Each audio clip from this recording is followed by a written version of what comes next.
कई इतिहासकार मानते हैं कि नेहरू की संघ से ये नफरत गांधी जी की हत्या से बहुत पहले से थी। दरअसल सावरकर और दूसरे नेता जो बाद में संघ से जुड़े, वो आजादी की लड़ाई में नेहरू से 15 साल पहले से एक्टिव थे।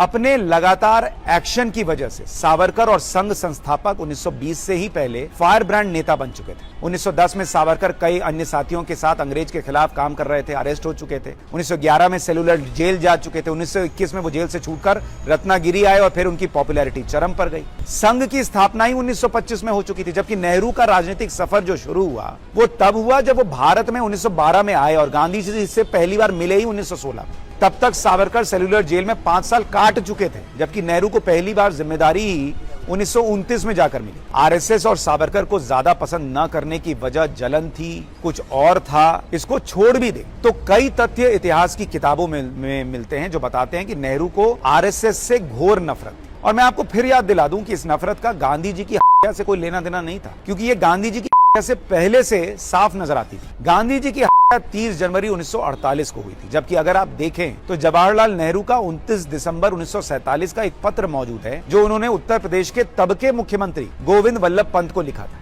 कि आपने कहा था कि आप आरएसएस के खिलाफ एक्शन लेने वाले हैं। ये कब होगा? मुझे लगता है ये जल्दी किया जाता तो बेहतर होगा। यानी नेहरू किसी भी तरह से संघ को खत्म कर देना चाहते थे, बैन कर देना चाहते थे। और ये बात बार बार दिखती है। दक्षिण भारत में भी नेहरू चाहते थे कि संघ को कुचल दिया जाए। उन्होंने मद्रास प्रांत के तत्कालीन गृह मंत्री पी सुब्बारायन को संघ पर प्रतिबंध लगाने का सुझाव दिया। Selected works of Jawaharlal Nehru के मुताबिक 5 जनवरी 1948 को उन्होंने लिखा कि हमें आरएसएस पर खास तौर पर नजर रखनी चाहिए। हमने बहुत सारे सबूत देखे हैं जो बताते हैं कि हमारी हाल की कई परेशानियों की वजह आरएसएस के लोग हैं। आपको यह तय करना है कि आपको नेशनल गार्ड्स और आरएसएस पर प्रतिबंध लगाना चाहिए या नहीं। जहां तक मेरा संबंध है, मतलब नेहरू जी कह रहे हैं अपने बारे में कि मुझे निश्चित रूप से कोई आपत्ति नहीं होगी। मुझे लगता है कि समय आ गया है कि इन सांप्रदायिक संगठनों को पूरी तरह से रोक दिया जाए। नेहरू जिस आरएसएस को सांप्रदायिक संगठन बता रहे थे, वो संघ बंटवारे के वक्त लोगों की मदद में जी जान से लगा हुआ था। जब कत्लेआम चल रहा था तो लोगों को बचा रहा था संघ, बेसहारा और बेघर लोगों की मदद कर रहा था संघ। लेकिन नेहरू की नजर में आरएसएस कम्युनल था। जैसे आज कोरोमंडल एक्सप्रेस के हादसे के बाद सबसे पहले मदद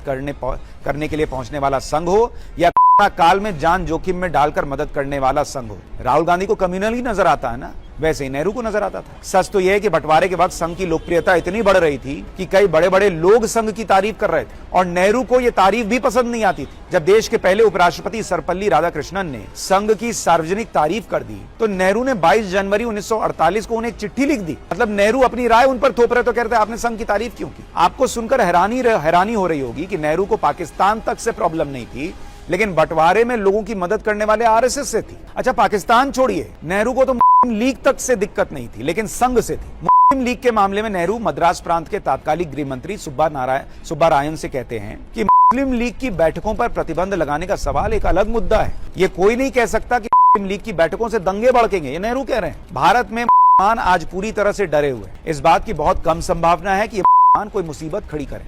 यानी नेहरू से लेकर राहुल गांधी तक मुस्लिम लीग से इन्हें कोई दिक्कत नहीं थी, लेकिन हिंदुओं की बात करने वाला संघ इनकी नजर में देश के लिए खतरा था। तब भी नैरेटिव यही था कि मुसलमान डरे हुए हैं, आज भी नैरेटिव यही है कि मुसलमान डरे हुए हैं। गजब ही हाल है बॉस, 70 साल से डरे ही हुए हैं।